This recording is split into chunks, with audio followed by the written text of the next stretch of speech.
पहुंचे सीएम भाजपाइयों ने इनका जोरदार स्वागत किया। सीएम योगी आदित्यनाथ का बयान, प्रदेश में कोविड मरीजों की संख्या हो रही है कम, रिकवरी हो रही है ज्यादा। उन्होंने कहा कि महामारी के रोकथाम को लेकर सरकार है गंभीर, सभी जनपदों का हमारे मंत्री कर रहे हैं दौरा। स्वास्थ्य विभाग, स्वयंसेवी संस्थाएं भी महामारी से निपटने के लिए ले रही है बढ़ चढ़ कर हिस्सा। उन्होंने इस महामारी में अच्छे योगदान के लिए जिले के अधिकारियों की तारीफ की। सीएम का बयान, हर जिले में मीडिया व उनके परिवार तथा 12 साल के बच्चों के लिए अलग से खोले जाएंगे वैक्सीन सेंटर। पेश सिद्धार्थनगर से बजरंगी प्रसाद चौधरी की एक खास रिपोर्ट। इसके लिए हमें हर व्यक्ति को जागरूक करने के लिए तैयार होना पड़ेगा। आज के इस अवसर पर मुझे आप सबसे यही अपील करनी थी। सिद्धार्थनगर जनपद में यहाँ के जनप्रतिनिधियों के मार्गदर्शन में, स्वास्थ्य मंत्री जी का स्वयं का गृह जनपद है और यहाँ के सभी जनप्रतिनिधियों ने जिला प्रशासन, स्वास्थ्य विभाग कोरोना वॉरियर्स को प्रोत्साहित करते हुए बेहतर परिणाम दिया है। पॉजिटिविटी रेट को नीचे करने और रिकवरी रेट को बढ़ाने में इन्होंने अच्छा काम किया। इसलिए मैंने यहाँ के गांव में भी और एक सीएससी का भी मैंने स्वयं भ्रमण किया, वैक्सीनेशन सेंटर का भी मैंने निरीक्षण किया। हर एक प्रकार से हम लोग बीमारी, चाहे वह कोरोना हो या किसी भी प्रकार की, लोगों को बेहतर स्वास्थ्य सुविधा मिल सके, इस पर सरकार, केंद्र और प्रदेश सरकार का पूरा फोकस है और उसी दिशा में प्रयास प्रारंभ हो रहा है। धन्यवाद जी। आरआरटी की टीम अगले 24 घंटे के अंदर उन सभी लोगों का एंटीजन टेस्ट कर रही है। संदिग्ध लोगों को आरटीपीसीआर टेस्ट के लिए सैंपल इकट्ठे किए जा रहे हैं और उसका एक व्यापक परिणाम सामने आया है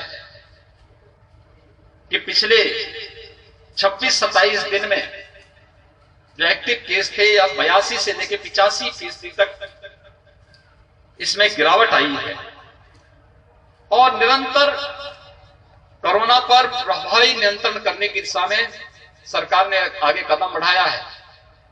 उत्तर प्रदेश के बारे में कहा जाता था कि एक दिन में यहां 25 अप्रैल के बाद से लेकर के मई में 1 लाख केस प्रतिदिन आएंगे। आज के जो आंकड़े हैं, मात्र 3200 पॉजिटिव केस उत्तर प्रदेश में आए हैं, पूरे उत्तर प्रदेश में आए हैं।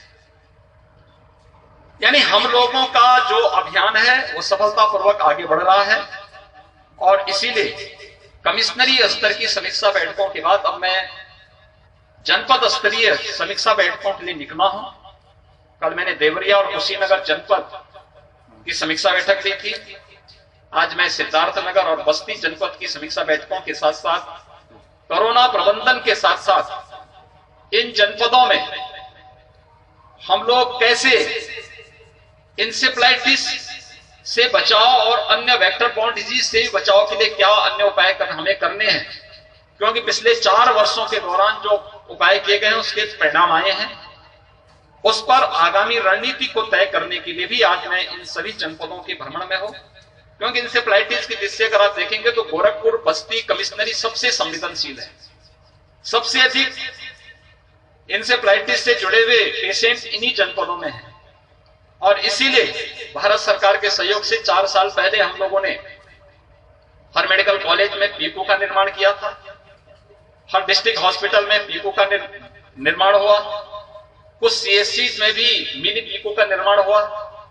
ये मिनी पीकू हमारे लिए, या पीकू पीरियडिक आईसीयू, ये हमें वर्तमान में कोरोना में भी ये उपयोगी हो रहे हैं बच्चों के लिए, थर्ड वेव में भी उपयोगी होंगे और इंसेफ्लाइटिस के उपचार में भी होंगे। ये सभी कार्यक्रम लगातार सरकार की तरफ से सफलतापूर्वक आगे बढ़ रहे हैं। हमें जहां प्रत्येक व्यक्ति के जीवन को बचाना है, इसमें समय से उसके उपचार के लिए मेडिसिन उपलब्ध करवाने की व्यवस्था हो, उसके टेस्ट की व्यवस्था हो, या फिर हॉस्पिटल में भी अच्छा ट्रीटमेंट उसे मिल सके, इस प्रकार की व्यवस्था को आगे बढ़ाने का कार्य हो, या फिर वैक्सीन का कवर उसे उपलब्ध करवाने का। जनपद सिद्धार्थनगर में 1 जून से 18 से 44 वर्ष की आयु के सभी लोगों को भी वैक्सीन उपलब्ध होगा।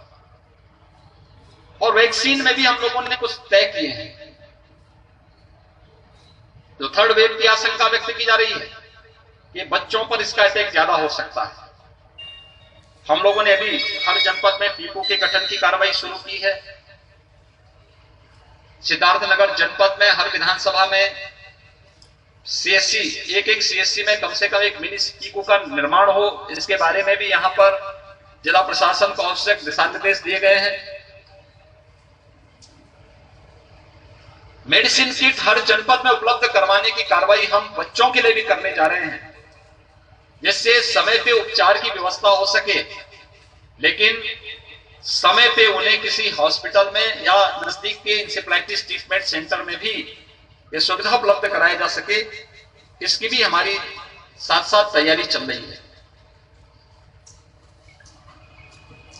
चूंकि थर्ड वेव की आशंका बच्चों पे व्यक्त की जा रही है, हमें नहीं बोलना चाहिए कि यह कामकाजी वर्ग है। 12 वर्ष से नीचे के बच्चों के जो भी अभिभावक हैं, ये कामकाजी वर्ग है। अपनी नौकरी के लिए, अपने व्यवसाय के लिए, अपने अन्य काम धंधों के लिए उनको घर के बाहर निकलना पड़ता है, और इसलिए सरकार ने तय किया हर जिले में अभिभावक स्पेशल बूथ हम गठित करेंगे, जहां पर ऐसे लोगों को हम वैक्सीन प्राथमिकता के आधार पर उपलब्ध करा सके। अभिभावक अगर सुरक्षित है तो बच्चा भी सुरक्षित है, उसको भी सुरक्षित रखने की तैयारी है। हम उसकी व्यवस्था भी करेंगे, लेकिन अभिभावक को भी सुरक्षित रखेंगे।